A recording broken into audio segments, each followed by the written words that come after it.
Cairo, Egypt, April 8, 1904, 12:20 p.m. A man sits at a desk in a rented apartment on the Nile. His name is Edward Alexander Crowley, though he prefers to be called Aleister. He's 28 years old, Cambridge educated, son of wealthy English brewers. Poet, mountaineer, chess player, occultist. His hand is moving across paper. But here's what's strange. He's not thinking about what he's writing. The words are simply appearing. His hand moves in fluid strokes, filling page after page with text that seems to bypass his conscious mind entirely. He's not composing. He's not considering. He's not choosing words. He's transcribing. At least, that's what he believes. He believes there's a voice, an entity. Something he calls Aiwas, a being he later describes as a tall, dark man in his 30s, who appeared in the corner of the room 3 days ago and began speaking. His wife Rose sits in the corner watching. She's the one who started this. She went into what appeared to be a trance state a week ago and began saying strange things. Began channeling information she couldn't possibly know. She told him that they were waiting for him, that he needed to be ready, that something was coming. And then, 3 days ago, at exactly noon, it began. The voice. Crowley describes it later in his journals. Not audible in the ordinary sense.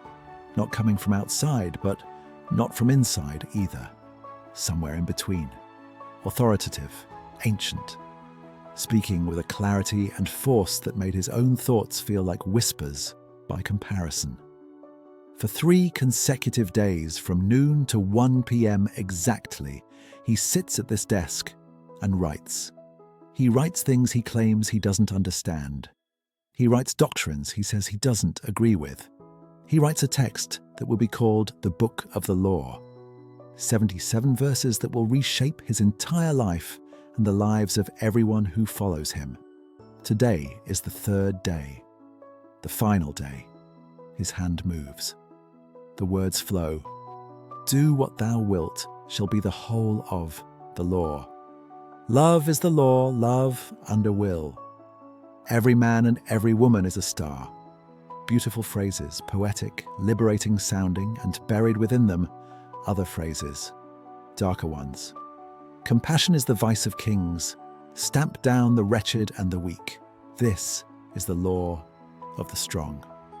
We have nothing with the outcast and the unfit. Let them die in their misery. Mercy let be off. Damn them who pity. The hour ends. The voice stops. His hand stops. Crowley sits back and stares at what he's written. He doesn't like it. He'll later admit he found parts of it repulsive. He'll say he tried to hide the manuscript for years because he didn't want to accept what it said. But here's what he never questioned. Not then, not ever. He never questioned whether the voice was real. He never considered that he might have written it himself. He never asked whether automatic writing is just dissociation by another name. He believed absolutely that a higher intelligence had used him as a channel. And that belief, that absolute, unquestioning certainty, would destroy him. Not immediately, not obviously, but slowly, completely, in ways he never saw coming. Because the most dangerous thing a human being can believe is this: that their thoughts are not their own, that their desires come from something higher, that their will is the will of the divine. Once you believe that, there's no limit to what you'll do, no cruelty you won't justify, no harm you won't cause, because it's not you doing it, it's God. Before we descend into this particular psychological horror, I want to ask you something. If you're listening right now, help me prove something wrong. My grandmother said I wouldn't even reach 100 subscribers in my channel, but I believe stories like this deserve to be heard. Help me prove to her that these tales matter. Please subscribe to the Midnight Tales, and let's keep breathing life into stories that were never meant to stay silent. Now, Let's continue to the story. Tonight, we're going to examine something that terrifies psychologists and theologians alike. The moment when a human being becomes certain that their internal experience is external, divine communication. We're going to ask questions that have no comfortable answers. What's the difference between revelation and dissociation? How does automatic writing feel to the person doing it? What happens to someone who believes they can't question what the voice tells them? And what's the body count when absolute certainty meets human fragility? This isn't a story about whether magic is real. This isn't a debate about the existence of higher intelligences. This is a story about what happens inside a human mind when it decides that some thoughts are too sacred to doubt. This is about the psychology of prophets. This is about how revelation destroys the person who receives it. Welcome to the Midnight Tales. To understand what happened in Cairo, we need to understand who Aleister Crowley was before that apartment, before that voice, before he became the person history remembers. He was born Edward Alexander Crowley in 1875 in Warwickshire, England. His family was wealthy. His father owned a brewery and had made a fortune. They were also intensely religious. Plymouth Brethren, a fundamentalist Christian sect that believed the Bible was literally true and that the world was ending soon. Young Edward grew up in a household where every action was measured against Scripture, where pleasure was sin, where doubt was the devil's work, where questioning authority, God's authority, the church's authority, the Father's authority, was the beginning of damnation. His father died when Edward was 11. Something broke in him then. Or maybe something was freed.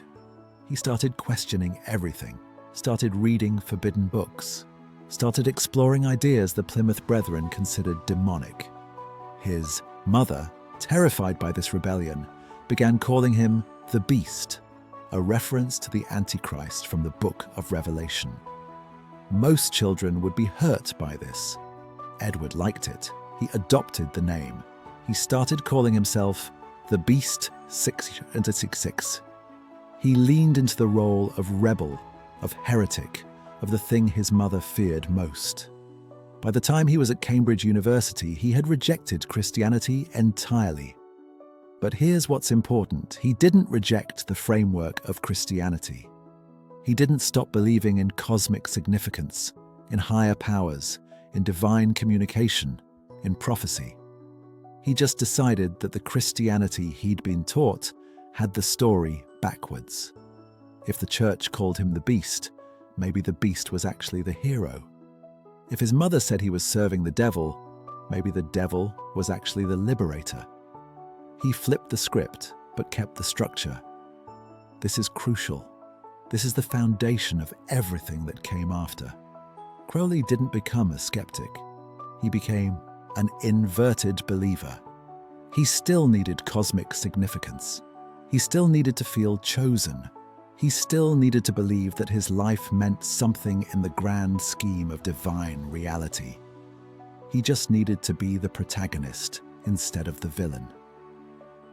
In his 20s, he joined the Hermetic Order of the Golden Dawn, a Victorian occult society that practiced ceremonial magic.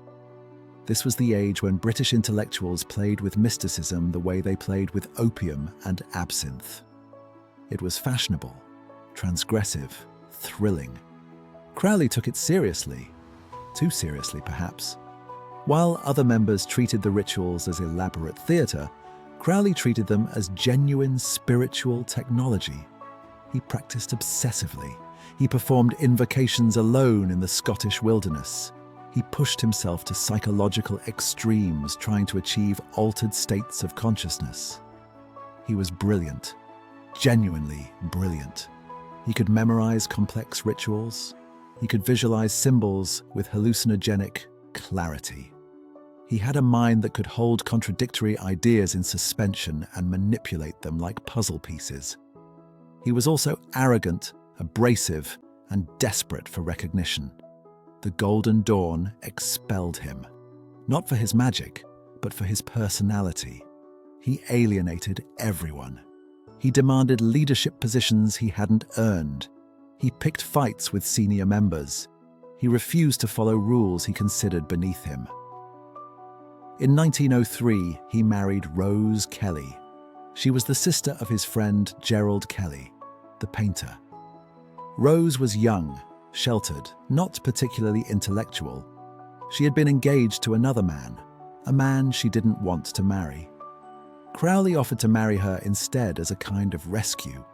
It was not a marriage built on compatibility. Crowley needed someone to play audience to his genius. Rose needed someone to save her from social expectations.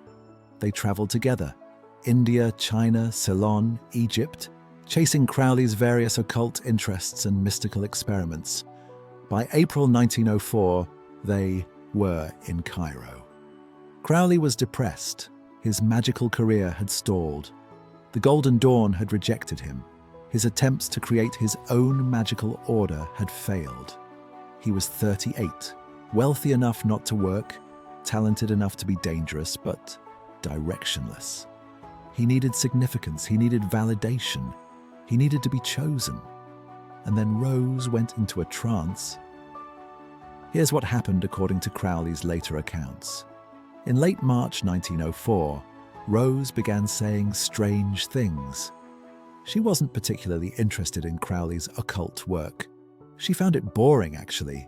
She preferred shopping and socializing. But suddenly, she started speaking about Egyptian gods, specifically about Horus, the falcon-headed god. She kept saying, "They're waiting for you. They want to tell you something." Crowley was skeptical. He thought she was either mocking him or having some kind of nervous episode. So he tested her. He took her to the Bulak Museum in Cairo and asked her to show him Horus. The museum had multiple representations of Egyptian deities. If she was just making things up, she'd point randomly. If she was actually channeling some kind of genuine information, she walked directly to a specific display case. Exhibit 666, a painted wooden stele showing Horus receiving offerings.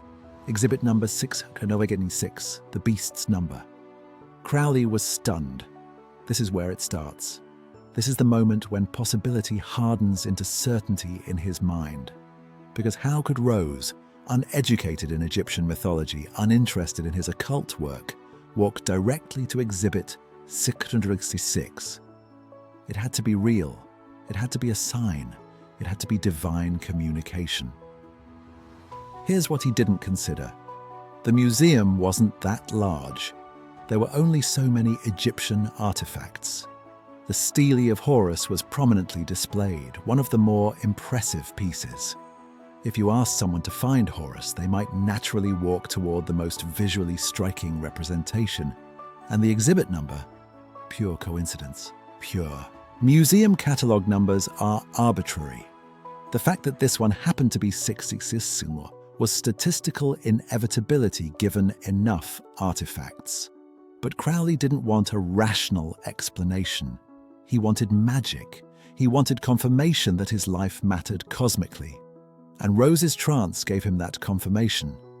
She told him to prepare, to be ready at noon on April 8th, 9th, and 10th, to sit at his desk with pen and paper, to write what he heard. She gave him the name Iwas, a messenger, a higher intelligence, an entity that would dictate a new scripture. And Crowley, primed by years of magical training, desperate for validation, absolutely certain that the universe owed him significance, Crowley believed her.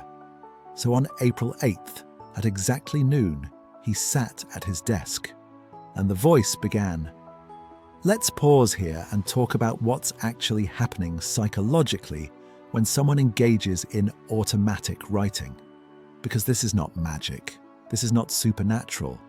This is a documented psychological phenomenon that can be induced, studied, and explained. Automatic writing is a dissociative state.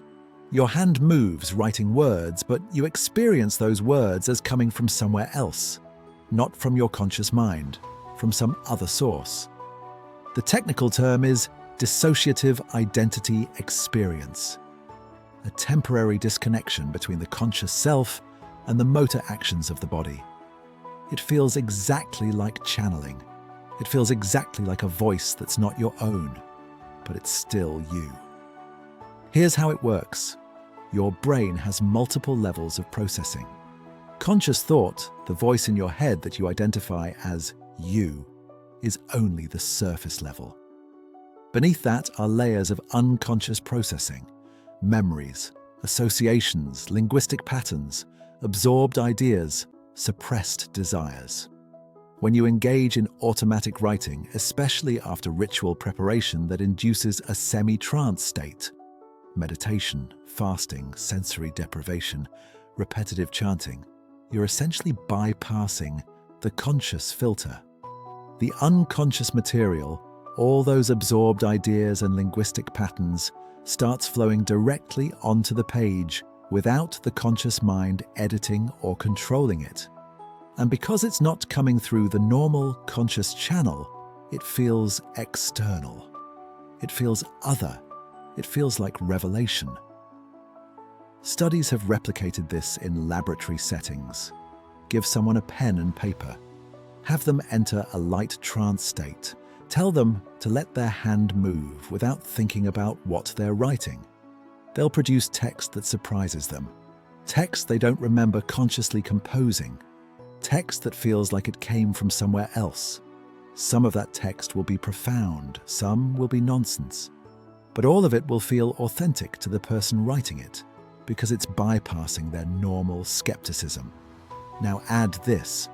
Tell someone beforehand that they're about to channel a higher intelligence. Prime them with expectation. Tell them that noon is the appointed hour, that they've been chosen, that an entity named Aiwas will speak through them. Their unconscious mind will deliver exactly what they expect. The text will align with their existing beliefs, their absorbed reading, their magical training, their desires. But because they experience it as coming from outside, they won't recognize it as their own material.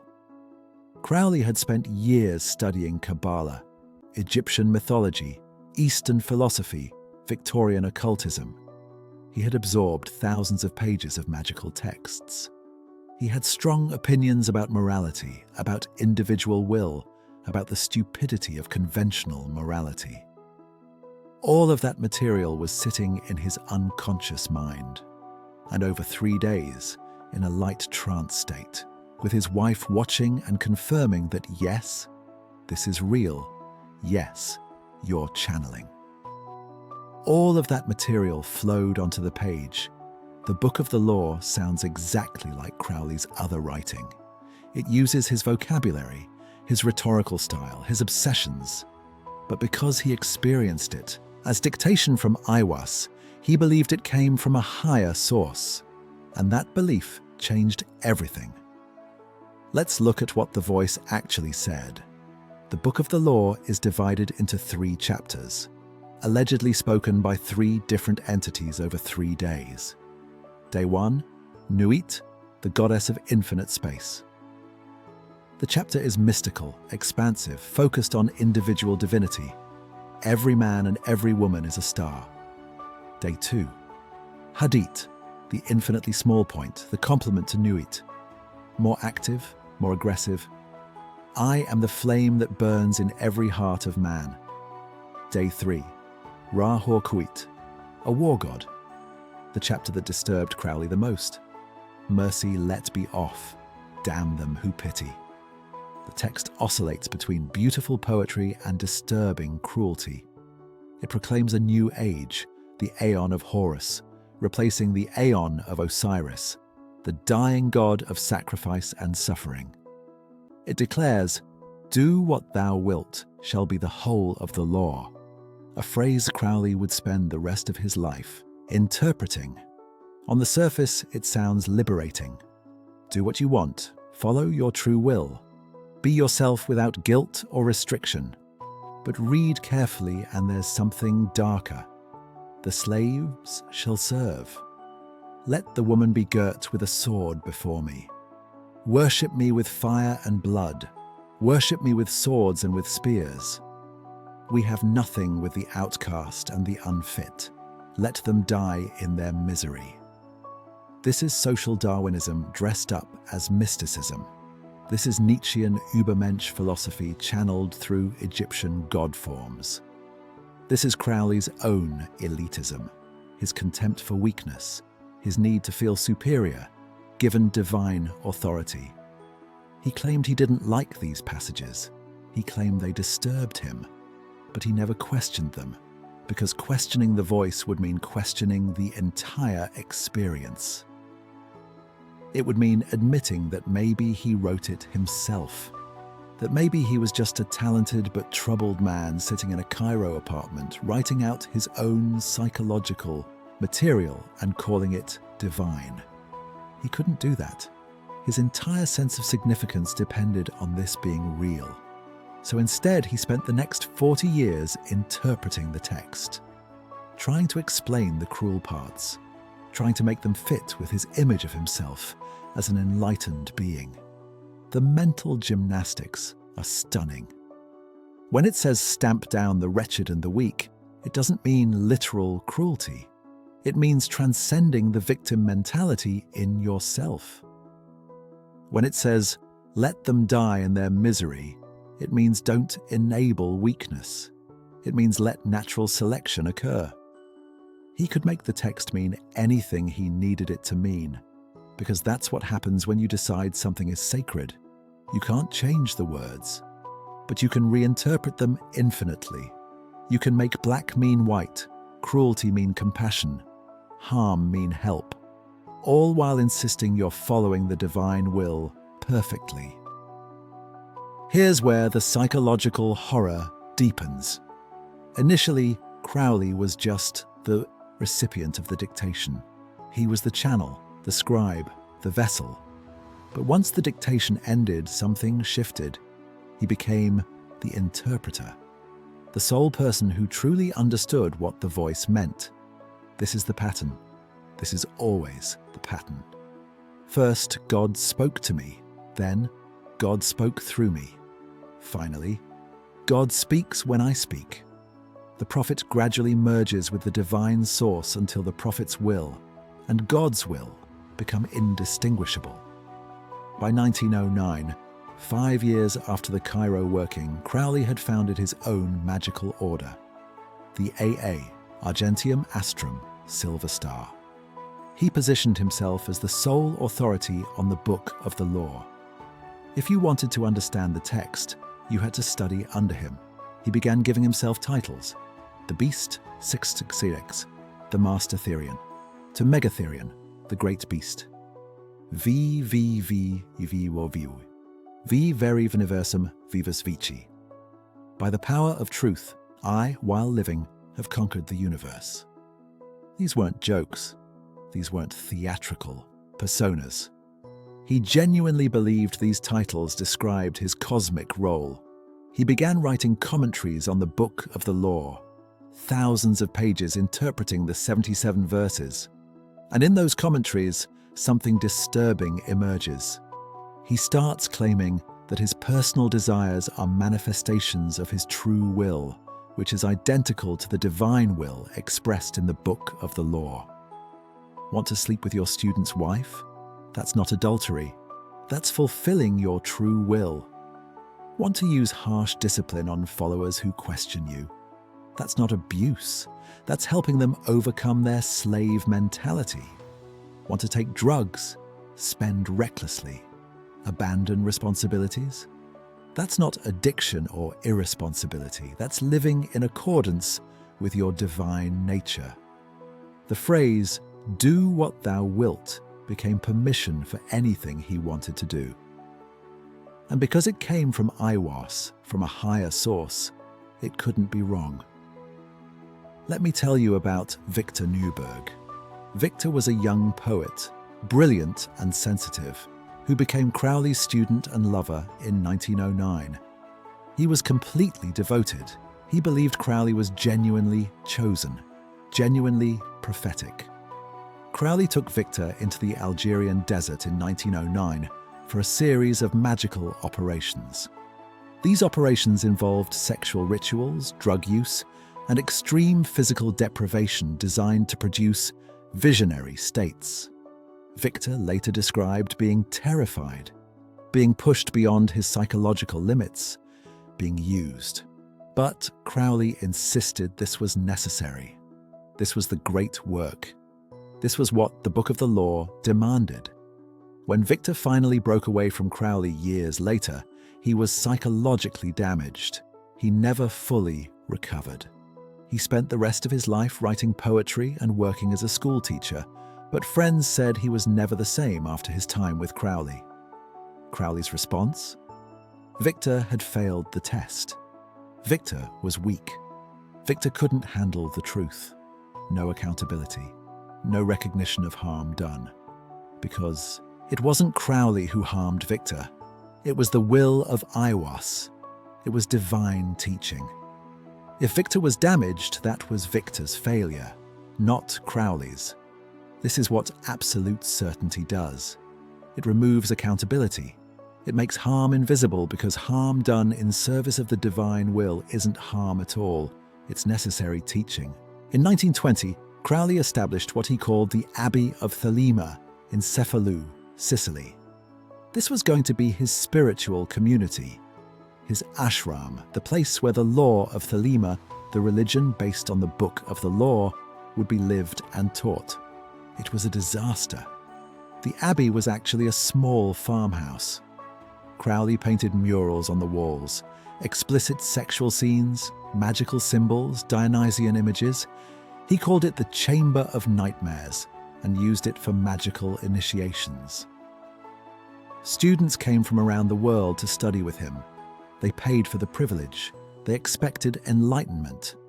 What they got was chaos. Crowley was using heroin daily by this point, also cocaine, also ether. He called it magical experimentation, but it was addiction. Clear, unmistakable addiction. His teaching method was erratic. Sometimes he was brilliant, insightful, poetic, capable of profound instruction. Other times he was incoherent, cruel, or simply absent, locked in his room for days. Students performed labor, farming, construction, cooking, while Crowley lived as the absolute authority.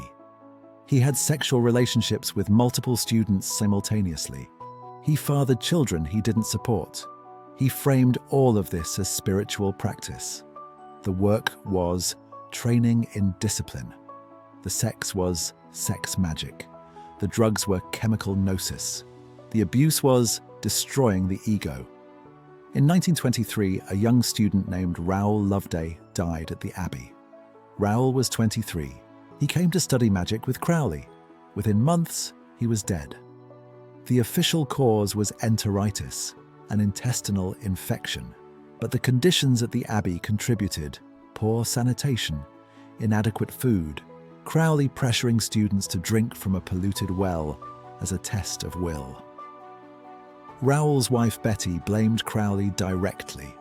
She left the Abbey and gave interviews to British newspapers describing the conditions, describing the filth, describing Crowley's drug use and the way he encouraged dangerous practices. The scandal exploded. British papers ran headlines: "Wickedest man in the world," "British drug fiend," "The king of depravity." Crowley sued for libel. He lost. The court found that the descriptions of him were substantially accurate. Mussolini's government, yes, the fascist Italian government, expelled him from Sicily. They considered him too dangerous and degenerate to remain in Italy. Think about that. Mussolini found him too problematic. And Crowley's response? They didn't understand. They were afraid of the truth. They were suppressing the prophet. He never questioned whether maybe, just maybe, he had caused real harm. Whether maybe his certainty had led him to hurt vulnerable people.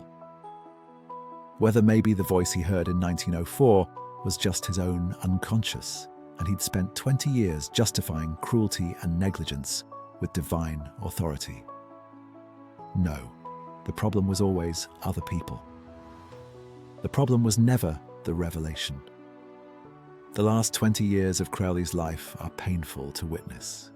He spent them in increasing poverty, addiction, and isolation, moving from cheap boarding house to cheaper boarding house, writing, always writing, but his work became increasingly scattered and incoherent. The heroin addiction was total by the 1930s. He was using morphine when he couldn't get heroin. His health collapsed. He had chronic bronchitis, asthma, and various infections from decades of drug use and poor living conditions. He still had followers, still had students who believed in him, but many were damaged or disillusioned. Many wrote about their time with him with a mixture of reverence and horror. Reverence for the genuine magical insights, horror at the personal cost. In 1945, at age 70, he moved to a boarding house in Hastings, England. He would die there 2 years later. John Simons, one of his last students, visited him in those final years. He described Crowley as physically ruined, emaciated, coughing constantly, still using morphine, but still absolutely certain. Still the prophet of the new aeon. Still the beast, 666. Still the sole interpreter of the book of the law. Even as his body failed, even as his life's work lay in ruins around him, even as the people he'd taught scattered or died or turned away, he never doubted. He never questioned whether the voice in 1904 was real. He never considered that maybe his life would have been better, healthier, less harmful if he had recognized the dictation as his own unconscious material rather than divine revelation. He died on December the 1st, 1947.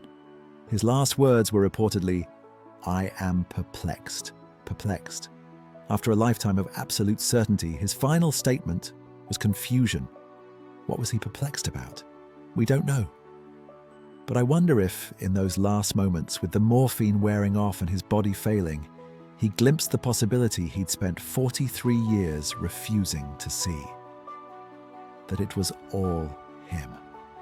That Aiwas was just a name he gave to his own unconscious. That the book of the law was brilliant because Crowley was brilliant, and cruel because Crowley was cruel. That he'd wasted his genius on defending an experience instead of examining it. We'll never know. But I hope, God, I hope, that in those last moments he questioned. Because a life without questions is a life without growth. And a revelation that can't be questioned isn't wisdom. It's just certainty wearing a prophet's robes. Here's what psychology tells us about mystical experiences. They're real. The experiences are genuine. The altered states are genuine. The feeling of touching something beyond yourself is genuine. But genuine experience doesn't mean accurate interpretation. You can have a profound, life-changing spiritual experience and still be completely wrong about what it means. The human brain is a pattern recognition machine. It's designed to find meaning, to create narratives, to connect disparate information into coherent stories. When you enter an altered state through meditation, drugs, sensory deprivation, rhythmic breathing, fasting, sleep deprivation, your brain starts firing in unusual patterns. Connections form between normally separated neural networks. Information from the unconscious bubbles up into consciousness. This feels profound because it is profound. You're accessing material that's normally hidden from your conscious awareness, but your brain immediately tries to interpret this material, and the interpretation is shaped by your expectations, your cultural context, your existing beliefs. If you're a Christian expecting to hear from Jesus, you'll interpret the experience as Jesus speaking. If you're a Muslim expecting divine revelation, you'll interpret it as Allah's word. If you're an occultist expecting to channel higher intelligences, you'll interpret it as Aiwas or ascended masters, or whatever framework you've been trained in. The experience is the same. The interpretation is culture-specific. And here's the crucial part. The interpretation determines the consequences. If you interpret your mystical experience as, "I accessed my unconscious wisdom," you might use that wisdom while remaining humble about its source. If you interpret it as, "God spoke directly to me," you might use that experience to claim authority over others. If you interpret it as, "I am the chosen prophet of a new age," you might build a religious movement and hurt a lot of people. The danger isn't the experience. The danger is the certainty about what it means. Crowley had genuine mystical abilities. By all accounts, he could enter altered states with unusual ease. He could visualize with hallucinogenic clarity. He could induce powerful experiences in himself and others. But he interpreted those experiences through the lens of Victorian occultism, his own need for significance, and his unresolved trauma from his fundamentalist childhood. And then, he made those interpretations unquestionable. That's where the destruction began, not in the Cairo apartment, but in the decision that the experience was too sacred to examine critically. Let's talk about the body count. Not literal deaths, though Raoul Loveday died at the Abbey, and others suffered health consequences from Crowley's teachings, but psychological destruction, spiritual abuse. The people who believed in him, who trusted him, who thought his certainty meant he knew the path, and who were damaged by that trust. Victor Newberg, the poet, psychologically broken. Betty Loveday, who watched her husband die and then was blamed for being weak. Leah Herzig, Crowley's partner in the 1920s, who he called the Scarlet Woman, and who participated in increasingly extreme rituals that left her traumatized. Dozens of students who came seeking enlightenment and left with addiction, poverty, or shattered faith. And his own children, he fathered at least 5 children, possibly more. Most of them he abandoned. Most of them grew up without support, without a father, with only the knowledge that their father considered himself a great spiritual teacher, but couldn't be bothered to care for them. This is what happens when certainty meets authority. When someone becomes convinced that their inner experience is divine mandate, they stop being accountable to ordinary human ethics. Harm becomes teaching. Cruelty becomes necessary initiation. Abandonment becomes allowing others to fulfill their true will. Every abusive cult leader in history has followed this pattern. A powerful mystical experience interpretation of that experience as divine communication. Certainty that questioning the experience is spiritual failure. Gradual expansion of authority based on that experience. Use of that authority to justify harm. Refusal to accept accountability because the harm was divinely ordained. Crowley isn't unique. He's just well documented. The pattern repeats in every generation. The prophet who becomes the tyrant. The teacher who becomes the abuser. The mystic who becomes the manipulator. All because they couldn't question the voice. Here's what bothers me most about the Crowley story. We spend all our time asking, was it real? Was Aiwas a genuine entity? Was the Book of the Law channeled from a higher intelligence? Did Crowley really receive divine revelation?